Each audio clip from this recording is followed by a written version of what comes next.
So from Marriott's new credit card deals and solar-powered Vegas shifts into the travel endurance in the Winter Olympics and Bad Bunny's massive buzz in Puerto Rico, plus one very prepared mom makes a deli-styled sandwich on a plane. All of that and more on this week's Good Morning Hospitality Hotels. It is full of a lot of juice, as they say. So let's get into it.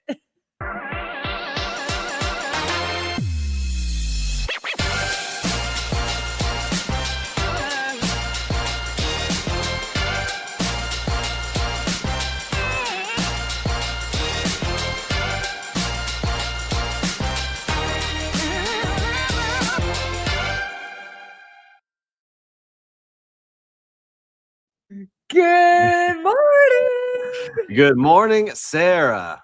Welcome back, everybody. Wednesday, we got Paul Manzi waiting at the door to get into the club, I see. Oh, time to party, Will. Let's go. Yeah, we're a little late today. Had some technical difficulties on my end, but all good. There were no technical difficulties. I just had to get a cup of water. Okay. Anyway, oh my gosh, I got so many things. Yeah, time to party. Okay, perfect. Everybody's like excited and ready. Well, we all partied this weekend. Did you party for the Super Bowl this past weekend? Bro, do you not know who I am? I said yes. What table did you have? No, I did not. No, I don't. No, I did not. No, I did not watch the Super Bowl. I'm not no. You Go Sports? No. Mm-mm. Well, I did, and I had too much fun. I think I had too much fun with my friends over at the Lowe's Miami Beach Hotel. They have a beautiful setup there because they have giant screens everywhere for the Super Bowl and a nice table and food and drinks. Like great people all around. So I almost had the Super Bowl flu. They said I saw an article where 26.7 million people were expected to call out of work. Wait, what? I didn't see that stat. Are you serious? I'll send it to you. Yeah, it's called the Super Bowl flu. So oh my God. The Monday after Super Bowl is like one of the most called out days in the country. So they're all saying we should be a national holiday the day after the Super Bowl. That is funny. Look, I will say this, not to sound like a Grinch, a Super Bowl Grinch. I did watch the halftime after the fact. So, which I thought was actually great. Dude, wild. So great. But yeah, the Super Bowl is something else. I mean, the numbers of just like. Yeah, it's like almost everyone in the country watches except for Sarah. And then you have the halftime show and all the commercials. It's fun. But it was great. It was great. Steve. Okay, yeah. I'm different. I had a great time. It was fun. The game was not very good, but we all got to watch. But I love seeing like everyone hosting their parties. And again, it's that hospitality, like people coming over, showing what's going on in their place, how you do it the best. Will Slickers in the background said, I didn't watch and haven't seen any commercials or halftime. Oh, Will was up in the mountains. My mom was going on about the commercials. My mom was like, oh my gosh, did you see that? She's so into it. I will say this. My mother actually did come over to try and watch the Puppy Bowl, but we were slightly disappointed when we realized it was pre-recorded and not live. So it just felt a little fake. But it was good. It was a good time overall for everyone that I was with. And it was interesting because the halftime show was in all Spanish and I speak Spanish and I'm from Miami. So for me, that's normal. But I was with some people that are not. And it was interesting to watch. Like some made it very political. Others like, oh, I enjoyed it. It was good production and good music and good things. So all different things going on during this year's Super Bowl. But I want to give a shout out to everyone that hosted people, showed good hospitality. And made it a good time for everybody. I thought this was interesting. I saw a comment that Geraldo Rivera, remember him? Yeah. Geraldo made. Mm-hmm. Don't ask why Geraldo was up on my Instagram feed, but he was. Searching. Hey. But he made an interesting point. He was like, you don't go to the opera and expect them to like sing in English when it's like in Italian. So, I think there was a lot of fuss over it was a lot of fuss over nothing. I think the numbers at the end of the day showed where people had their preferences. There were definitely like huge. I mean, what is it? One of the highest viewed Super Bowl halftime shows ever, if not the highest of all time. Mm-hmm. So it was fun. Look, that's awesome. We'll make it political here. Overall, a fun game, fun people I was with, good time. but yeah, I was paying for it the next day for sure. I'm still recovering from my Super Bowl flu. Jeez, you guys and your Super Bowl flus. I will say this: I had clients that were traveling to San Francisco the very next day on Monday, and it was crazy because I was calling a lot of hotels in the area and not too far away all weekend, and they were slammed. They were so slammed. I mean, I was like, I just need to do an airport pickup, and it it was. I love Super Bowl weekend. Like I know in 2020 we hosted it. We hosted all of the Pro Bowlers, so all like the legends of the game were at when I worked at Miami Beach Hotel. We had like Tom Brady walking around, and Bill Belichick, and Deion Sanders. Everyone was walking around there, and it was just packed. And then we had the big party of the night, the Fanatics party, which is like where all the celebrities go to, but everything is on high alert. It's just like really is amazing when this hosted and you're in hospitality. You get to see all that, but. Anyhow, we got a lot to cover today, Sarah. Yeah, we do. Yeah, we do. So yeah, well, why don't we get into this first one here? Oh my gosh, I got so much. On to the next, yes, World Cup. And by the way, Super Bowl next year in Los Angeles. So that'll so we got World Cup and Super Bowl. We got World Cup here in Miami. I'm excited for that. World Cup, Super Bowl, and the Olympics. So yeah. Well, we need the love. So and by the way, I think today all the new Forbes ratings just came out because I see everyone posting their star ratings. So we need to do that. Yeah, definitely. Maybe Forbes will invite us to the summit at some point. I would love to be there. Holler at us, Forbes. We have to reach out. Okay, so why don't we get into our first topic here? So Marriott's got a new credit card deal and fee revenue sort of strategy. So this is interesting that what we've got going on. Oh my gosh, all my notes here are just all over the place. So this is interesting because basically with U.S. room demand kind of like subdued or subsiding. I don't want to say subsiding completely, but Marriott's kind of finding that its 2026 profit growth is in a higher margin place, which is in credit cards, especially its co-branded credit cards. So we've talked about this before, just how credit cards for different brands. This is wild to see. It's gigantic because we were talking a couple of weeks ago or a couple of months ago how they were reworking the deals, Marriott, with American Express, and I forget, maybe it was Chase. But they're seeing now, they said that they're going to expect to see around a 35% increase in co-branded credit card fees this year, which is a gigantic number. And I was wondering why Marriott's stock price was skyrocketing yesterday. And it's because of this. They're seeing, again, this is like free money. There is nothing associated. There's no cost with it. It's just people swiping their credit card to get the points. And they were saying that the biggest part of it is the royalty fee, I think is what they called it, the loyalty fee, which they were saying that's the big increase, but they didn't say how big a number that was. But all in all, it's going to be a 35% increase on their revenue from previous years, which is incredible to see. It's fascinating that credit card space. I mean, I get so many people that ask me about it. They're like, "Oh, what card do you have?" And I have a Marriott card, and I have a different strategy. I just kind of like use it for my stays. Where, I mean, if you make it one of your main cards, you can really kind of rack up those points.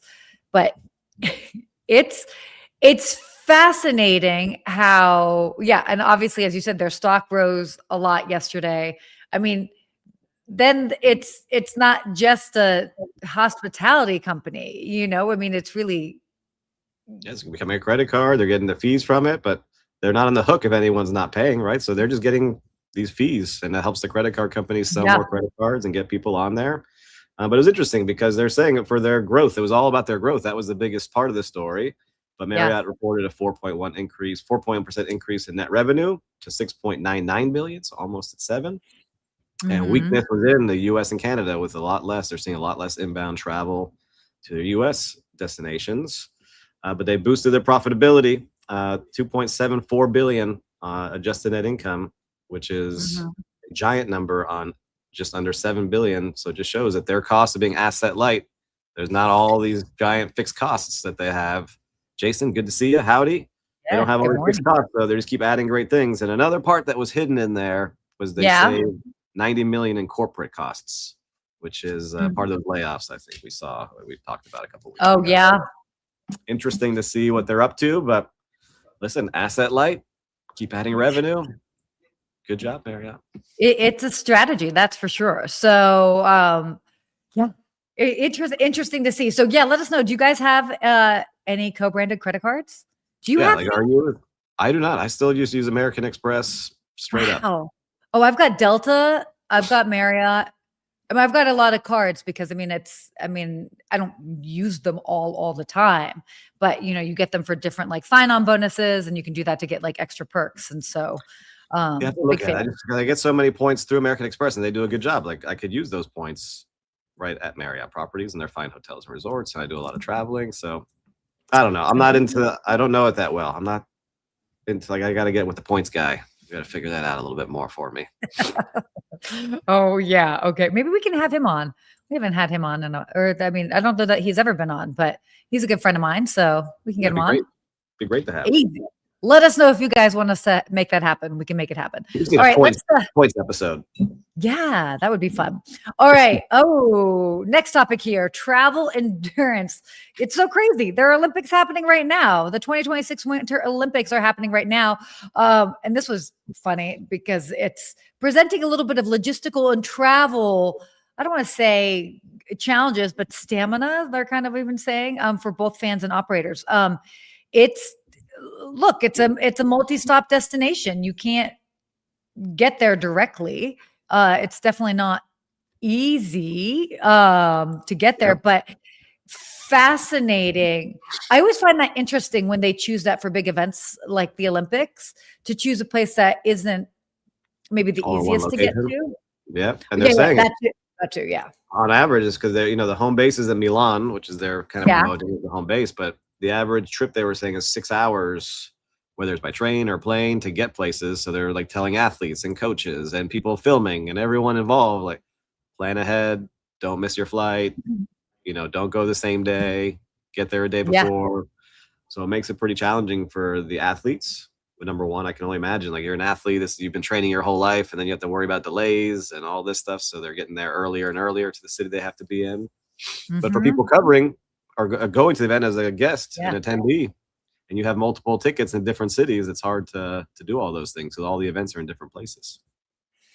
It's crazy because they're expecting about 2 million visitors for this particular Winter Olympics. And by the way, what's interesting about this is Los Angeles is kind of toying around with a similar sort of concept. I mean, I feel like even one part of the Olympics is like somewhere else entirely. Don't quote me on that, but I do remember hearing that. I don't remember. Yeah, they're saying they're like in 5 different areas, and so they're spread out in different areas across the mountain range, all throughout the mountain range, and they're not major travel destinations with major airports, so you have to take trains and cars and planes, and it's interesting to see how they do. And they were saying in the Paris Olympics, where you would think like, oh, you're going to get a big boom because of people traveling, Delta actually lost money because they had to rearrange so many things for people traveling to the city and do it in different ways. So it's really not like you're gonna get a boom. You get things that are shifted around because people then avoid the city too, because like, oh, I'm not going to the place where the Olympics are being held because I don't have tickets. It's gonna be too crazy. So, and you lose out on the revenue that way too. The airlines were saying so. And Paul Manzi, the problem that skewed more Winter Olympics than summer. With remote nature mountain events, creates some amazing visuals, though. That's true. I've been watching those drone shots, chasing those skiers going downhill. It's pretty intense. Those drones are flying at 70 miles an hour behind the skiers. That's wild. Yeah, the coverage has been fantastic. But, it's also, it's interesting. I mean, how can you can't, it's almost impossible to keep everything in the same area, So I think it's just, especially maybe it's better. A lot of Mother Nature. You got to find the snow, so you got to go to the mountains. But I think we skipped a story, Sarah. You got excited. Wait, we did. I'm sorry. Oh, we got a big one. This is a big one. We did. This is a big one. Sorry, I'm on this weird screen today. Let's go back to this story. So MGM Okay, this was kind of cool. So MGM now powers all of its Las Vegas Strip properties with solar. This was pretty fascinating, is because they've been kind of like working on this for some time, and now basically they power up to 100% of their daytime electricity. Covering, by the way, they've got 14 hotel casinos, so which is pretty awesome. But fascinating thing is they didn't actually pay for this up front. So as far as like to build the solar arrays. So they basically worked with developers as they were building them, and basically committed to buying the electricity on those projects. And it's been going on for several years, but I think they actually reached the net, what was it? Like 100% mark in December is what it was. Yeah. So they're doing all power through their casinos. So they have 40,000 hotel rooms that they're powering. And that's almost 2 miles of Vegas Strip that is now powered by solar. And their goal by 2030 is to get to 100% renewable energy. And so they're 2/3 of the way there. But it's an interesting business model where this has been in the works for several years, where the solar company said, hey, if we build it, will you use our energy? And they said yes. They had to do a little bit of an investment, but then they said, okay, we're going to have a flat rate. So basically they know how much every month they're going to pay. And if you run hotels, electricity is one of the biggest costs that you have in that building. Yeah. And so if you can all of a sudden understand what your cost is going to be every month, you can forecast better and you can do things that way. And what was interesting is that MGM had to pay $80 million in exit fees to get off the grid of normal power lines. So on top of paying 80 million, they said this is still a good decision for us because it must be that much cheaper, because they said they look at everything through a financial lens. Yeah. They're doing everything to bring in, for the bottom line and help the publicly traded stocks. So I love seeing it because you always hear about solar or wind and think, you can't power everything, but they've just done it now. They show it's a great example of what they have going on in their hotel. Well, the state of Nevada actually ranks among one of the top states in the U.S. for solar capacity. About more than 30% of its electricity of the state comes from solar. I've seen apartment buildings that are completely solar in Las Vegas. It's cool. It's great that, again, for some of these states that can really take advantage of it. And keep in mind, it's not just like electricity, like turning the lights on. Think about the summer heat and the AC bills. Yeah. It just about everything in a casino, right? Just imagine one casino, these mega 4,000 room casinos with all the AC and everything, all the slot machines and all of the things going in back of house and all the computers. Like, there's just so much that goes into powering a building, and it's just wild to me that now it can be done. Technology is catching up. So I'm excited to see as a good example. Like, I forget what cruise we talked about where the CEO wants to go to renewable energy. Now we have MGM leading the way. So hopefully this keeps going. As I build our project, it makes me now want to double guess, are we doing enough to be sustainable? Well, you could definitely, you've got certainly where you're based, you've got a little bit more weather, but you've also, but again, it's, especially with the advancements of different batteries. And so that you're able to kind of stock up on that solar. I think we're only a few years away from it really changing. And look, if they can do it in Las Vegas and the Strip with this much. Yes, I'm excited. That's why I was excited, because that's where you think of excess of everything always going. So good job, everyone. Let's see how it continues to push. All right. Okay. On to our next topic here. Back in order. Bad Bunny. Bad Bunny. Bad Bunny. We talked a little bit about this at the beginning. Wow. Okay. So the big thing now is Bad Bunny, obviously from Puerto Rico, the big buzz over the weekend going into this week. Now the big question is, can the tourism board of Puerto Rico turn this sort of buzz into bookings? Yeah. Definitely. Even just last year when Bad Bunny did his whole residency there, the increase that they saw, everybody was just it was so exciting. So, funny because actually even this week, there's a couple of different organizations. What was it? I think the independent, ILC, Independent Lodging Conference. They have an event there. Yeah. Yeah. They have an event there now. I think we're going to see a lot more events that are going there. And I've been there before and seen I was in Puerto Rico with the Hilton's team that does all of their events.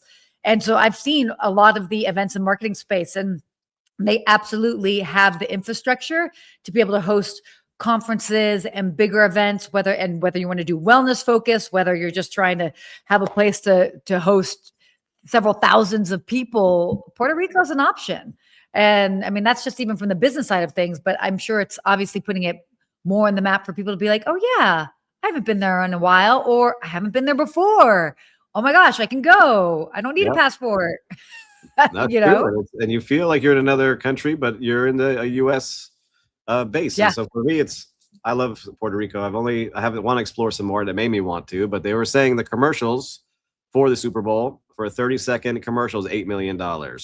And they had Bad Bunny on a 13-minute performance. So if you do the math, it's about $200 million commercial for Puerto Rico, because he did highlight everything about Puerto Rico, good and bad things on there, like they were talking about. But they said, look, they're seeing a spike to their travel website, and their goal is to say, hey, if you got interested, cool. Now we're going to try to convert you to show what a great place it is to come and visit and enjoy. So I think more and more people should go. But you're right. It's amazing what one person can really do for a community, or an event can do for a community. And if you do it the right way, it really takes off. So I'm very excited to see what happens for all my friends in Puerto Rico, because I do have a lot that live there and then have moved here. And, you know, after the hurricanes that hit the island really hard, they needed to bounce back. So I'm excited to see how this continues to evolve.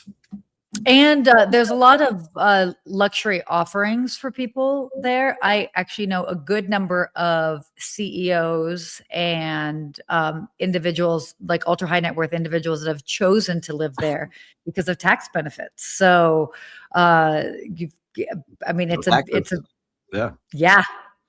it's beautiful. So point is, if you haven't been, you should definitely check it out. It's not all super rustic. There's a lot of luxury if you like to go more luxury, but if you want something certainly cultural, the culture is strong there. Isn't it home of the pina colada, right? Oh, boy. That is. I don't know. Yeah, no, it is. There's a fight over, actually. So it's like, well, yeah, there's that too. But they claim that it came there from Puerto Rico. That's all I'm saying. I'm just repeating what they told me.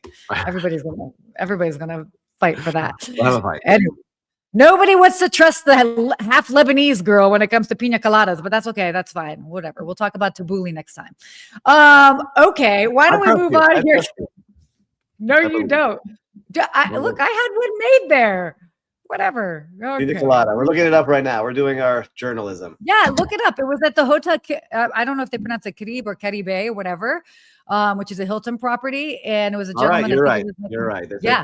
Right. The interweb says Puerto Rico. I'll give it to you. Oh, I'm sorry. Wait, did you say that again? I'm right. Yeah. I'm a little under the weather. My brain's not functioning properly. I'll take it. Wow. Nobody wants to trust the blonde girl. I trust. That's all right. It's all right. All right. Well, with that energy, why don't we go on to our last story here? Unhinged. I just failed Jeopardy. If this was Jeopardy, I would have lost.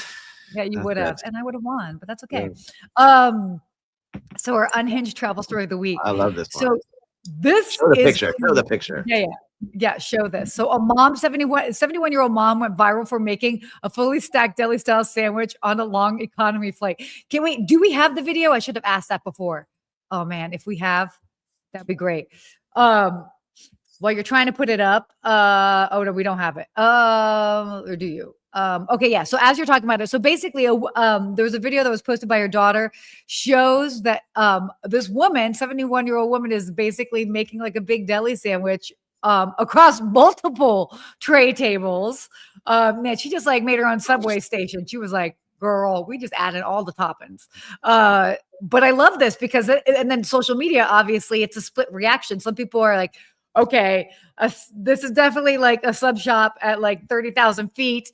But then you've also got some people saying, hello, that's dirty and gross. What about that onion smell? So, oh yeah, here, check it out. All right, let's do the video real quick. Let's see. I haven't seen this yet. Look at her. She's at work. She's got 6 sandwiches being made. Look at all these like real toppings. Adding the lettuce. That's a straight up assembly line. Yeah, it is very impressive what she's putting together. Oh, thank you, Mom. Oh, look at that sandwich. That is a delicious. I'm starving right now, too. That looks like a delicious sandwich. That is hilarious. Oh, my God. Wait, did they create extra for other people? They should have. No, those are kids just reading the article. I hadn't seen the video yet. But that is a real mom right there. And Jason saying mom's rule. I agree. But I'm trying to figure out, like, I worry about, like, if I have a liquid in a bottle or, like, I'm traveling with, like, too much, products that are gel or something. And how does she get all of this on a plane? I don't understand. Well, she just would bring the deli meat and the cheese. So deli this meat, you bring bread. Yeah, bread, yeah, you can bring all of that, and then she probably just went by one of the stores or like the restaurants in the airport, just grabbed a couple extra things of mustard and mayo or whatever she wants to put on it. That's what I would do. That's I'm just smart. saying. Yeah, I'm just impressed. Like I freak out. Like, do I have everything I need? I don't want to get pulled over. It's cute. She's just rolling through with a full sub shop on her bag. Good job, Mom. What I love is people of a certain age, and I don't know what that age is, but they just don't give a like they just don't. Like they get to a certain point. I look at my dad. Like my dad does stuff, and I'm like, he just doesn't care about whatever. He just rolls it, and it's kind of commendable. And even sometimes I watch my mom. She'll do some things. I'm like, man, you just really. You're like beyond caring. They're like, I'm just doing my thing. This is my world. You guys happen to be living in it. Yeah, I love it. And I don't know about you viewers and listeners. Give us a comment here. Would you have one of those sandwiches? Yes or no if she handed it to you? I think I'm going with yes. I'm okay. I see some of these kitchens I've worked in are not the cleanest. That definitely looks cleaner than a lot of the kitchens I've walked through in my life. Well, look, you wipe it down. I'm sure she wiped it down. And it's not like she's putting the deli meat straight up on the tray table. That would be a hard no. But she's doing a good job. Paul, new travel expert mode. I agree. Dude. Wow. Good job, Mom. Keep it up. Yeah. Moms are awesome. I have to say they can definitely do it. So let us know. Have you seen something quite like this on a plane? I haven't. I'm just used to seeing, we might need to do like come back to this and do another thing with like plane etiquette, because we've talked about it before, but man, it gets people riled up. My whole thing was like, yes, please. Yep. If she's going to be making that sandwich, there better not be onions on it. Cause if that thing smells, no bueno. I didn't see any on there. She did a good job. Paul, everyone's saying yes. You see, this is why, because we go on these planes and then we pay all this money and they throw a bag of pretzels at us. And that's about it, and some sodas and nothing else. What do we got here? Thanks, Steve, Turk, and Sarah. I love it. Enjoy the topics. Have a great day ahead. Solar was most impressive. Sandwich might be super smelly for everyone else. Depends on the sandwich. I agree with you. Could be. At least it wasn't tuna. I didn't see any tuna going on over there. Gosh, so no, none of that. So real-time recap. What do you think here? Yeah, let's do it. You go first, though. Okay. Yesterday, I got to give a shout out to my dad and his law firm. They have amazing seats for the Miami Heat that include this wonderful lounge before the game that has a full buffet and great service. And, it's hard. I get spoiled. I can't go back to like the upper levels where you have to go stand in line and battle for a burnt burger. But I want to give a shout out to the Miami Heat for doing a great job hospitality-wise. Loved it. Fantastic. So you ever have a chance and someone wants to take you to one of the lounges at the Heat game, make sure you do it. So it's interesting to see where you don't expect great hospitality. It's when it surprises you. I'm just like, wow, like that's how everything should be when you're going to sporting events like that. It was awesome. Right. Well, I think you're right. That's just how it should be. We should just be pleasantly surprised when we're just. That's what it's all. I mean, I'm trying to think if I actually have a real-time recap. I've been laying low lately. Gosh. You haven't seen a lot on your Instagram stories. You've been working hard. You've been grinding. I have been grinding. I'm either working out or working at my computer is kind of what's been going on with my life. But yeah, I mean, I'll just say this as as a reminder, because this is kind of a weird thing. I had to take my car to get my windows tinted yesterday. Ooh. I know. Super fun. But it was this great it's just right because they had like probably over 2,000 5-star reviews. They definitely are professionals. Anyway, my mother was with me, but it was this reminder of like, you know, when people know what they're doing and they're professionals and they can kind of like guide you through it, they set expectations. It was like, oh, it'll be like 3 hours. It was more of like 2 hours and it was done. And all of these are just little things that, okay, yeah, we're talking about a place that like tinted car windows, but there's an element of hospitality there. And so I think that we all have to remember that anytime that you have a customer business, whether you're tinting car windows, whether you're a CPA, whether you're working at a sub shop, on a plane or in an airport, there's an element of service and that hospitality, and it just being patient with people, answering questions, leading with your professionalism, especially if you've been in business for a while. It's a good reminder that, you know, again, you can get good service everywhere. So that's my little really random roundabout real-time recap. I like it. So you got your windows tinted. Did you get rims and a subwoofer too, or just windows tinted? Don't make me sound so bougie. No. 24s, my 12-inch. My rims are already dark. I don't need a subwoofer. I got my lights on the interior. I got it. Look, the car's looking fly. Maybe we'll share it one day. I like it. All right. Well, listen, we did a great show here. I love all the new viewers that we saw here commenting. Sabine, we got your comment in here. Sevket, we'd love seeing you join the show. Look, we shared a lot of great info. I know that if you found it interesting, somebody else will too. So take this time right now to share this story with them, share the podcast. If you haven't yet, make sure to follow Skift on YouTube, LinkedIn, and anywhere else that we're streaming. But we always appreciate you all. And listen, until next week, stay hustling. Oh my gosh.